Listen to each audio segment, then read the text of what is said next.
Hi hello नमस्ते श्री स्वामी समर्थ. मी दीपाली. माझ्या family ब्लॉगमध्ये तुमचं सगळ्यांचं अगदी मनापासून स्वागत आहे. सकाळपासून काय व्हिडिओ घेतले नव्हते कारण की आज मात्र तब्येत भरपूर अशी बिघडलेली आहे. कारण की माझं डोकं ना आजी एवढं दुखत आहे ना, काय सांगायला नको. मला भरपूर असं त्रास होत होता. तरी पण श्रद्धाला तयार करून शाळेत पाठवायचं होतं. पेपर चालू आहेत आता सध्या तरी म्हणून.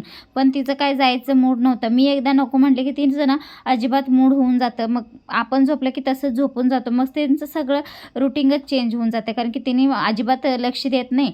मी आवरल्याशिवाय तर ती पोरगी काय जायला हट्टपणा म्हणजे जायला नकोच म्हणत असते. तरी तिला जबरदस्तीने कसं तरी करून त्यांना पाठवून दिलं. आणि आज काम करायची ना खरंच इच्छा नव्हती मला ना. बसून असं 1 तास तरी मी रडलेलं आहे. पुढे जाऊन तुम्ही बघाच ते व्हिडिओ. मला ना असं दुःख इतकं भयानक येत होतं ना, काही सांगायलाच नको. मग पहिल्यांदा तरी तर श्रद्धा काल डोकं धुतलेली, काल रविवार होता.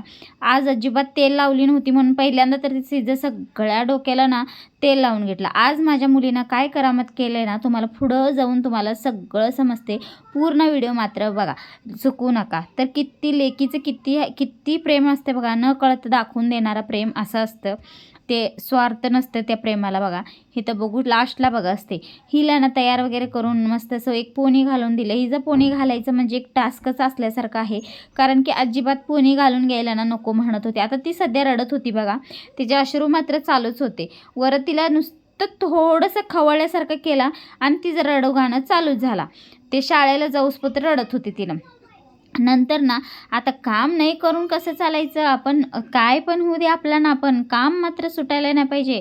घरामध्ये सकाळपासून लक्ष दिलं नव्हतं म्हणून बघू शकता खाऊन असं किचन कट्ट्यावरती पूर्ण असं किचन कट्टा राडा करून ठेवले होते. ते सगळं पहिल्यांदा तर क्लीन करून घेतले. एवढं राडा असला तरी खरं सांगते तुम्हाला, मला तर अजिबात इच्छा होत नाही की स्वयंपाक वगैरे करायचं.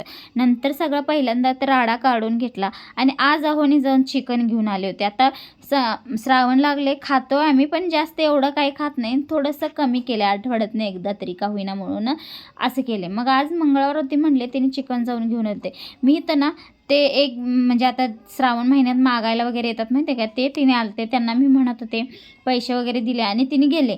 मग नंतर इथं बघू शकता इतकं रडू येत होतं ना, तुम्हाला सांगतो. मला असं वाटत होतं माझी आई ती नसली असते तर मला ना थोडंफार तरी असं म्हणजे माझं मन हलकं करायला मी त्यांच्यासोबत बोलले असते. माझं सगळं हे केलं असतं. मला असं म्हटली असते माझी आई, नाही नको बाई तुझी तब्येत बरं नाही आहे, तू नको काम करू, तू आराम कर असं म्हणायचं. आणि हिथं ना आज आमच्या अहोंना जर सांगितलं मी मला बरं वाटत नाही, अहोंनी सुद्धा मला ना माझ्याकडं लक्ष दिले नाही. आज मला इतकं वाईट वाटलं ना. खरंच आपलं कोण नसतं असं एकदा असं वाटते मला. कारण की किती पण प्रेम करणारा माणूस असू दे, एवढं भयानक मला बरं वाटत नव्हतं. मला ताप लय आला होता. मला सुचत नव्हतं काय करू आणि काय नाही. तुम्ही माझा आवाज ते मी व्हॉइसवर करताना मी आवाज बंद केला नाही. एवढं माझं दुःख भरलं होतं ना. मी माझ्या डोक्यात असं काय तर विचार येत होते आणि एवढं रडू येत होतं ना. असं ओढणी अक्षरशः मी डोळ्याला लावून असं हुंदक्यात देऊन रडत होते. कारण की घरामध्ये कोणच नव्हते आणि मला तर भयानक असं त्रास होत होता. म्हटलं आता काय खरं नाही माझं, एवढं डेंजर मला त्रास होत होता ना. तसंच म्हटलं आता सगळं काम तर आज माझं थोडंसं घर पण इसकटल्यासारखं दिसेल तुम्हाला. नंतर आले हात पाय तोंड धुतला कारण की रडून तोंड मात्र हे झालं होतं. अवतार मात्र बघू शकता तुम्ही माझं कसं आहे. आणि एवढं मिक्सरचा आवाजसुद्धा मला सहन होत नव्हता. एवढं माझं डोकं दुखत होतं. नंतर मिक्सर वगैरे लावून घेतला, चपाती बनवून घेतली. तर चिकनचं थोडीशी रेसिपी तुम्हाला शेअर करते.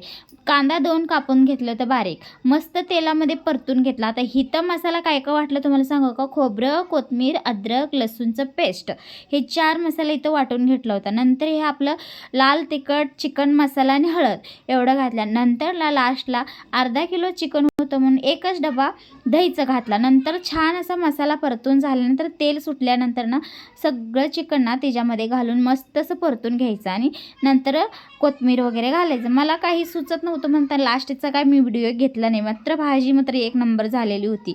इथं बघू शकता घराचं किती अवस्था बेकार झाली. नंतर सगळं काढून घेतलं आणि ना झाडू वगैरे मारून घेतला. आता इथंच मी व्हिडिओ स्टॉप केलता. मग माझ्या लेकीनं संध्याकाळचं काम माझ्या मम्मीला बरं नाही म्हणून ना तुम्ही बघू शकता किती तिनं मला हेल्प केली. माझ्या लेकीचं प्रेम, न कळत प्रेम, ते कुठलं स्वार्थ नसते तसं प्रेम. हे लेकीला काय आत्ता 10 वर्षाची फक्त, पण तिला काय कळालं. तिनं किचन कट्टा पुसून घेतली, झाडू मारून घेतली, परत भांडी घासली, म्हणजे पोरगीनं फरशीसुद्धा पुसली अक्षरशः. आणि मी जशी करते ना तसं माझ्या लेकीनं केलेली आहे. आईनं जसं करते तसं मुली करतात म्हणतात बघा, सेम माझ्या पोरगीनं हे दाखवून दिलेलं आहे. माझ्या मुलीसाठी तर एक लाईक, शेअर, सबस्क्राईब करायला मात्र विसरू नका. तर पुढच्या व्हिडिओमध्ये भेटू. माझ्या लेकीचं बरोबर कॅमेरा लावल्या, बरोबर सगळं सेटिंग करून तिनं फरशी पुसले. एवढंच का आडवं लावलं नाही, उभं केलं. चला आजचा व्हिडिओ एवढंच. पुढच्या व्हिडिओमध्ये चला बाय.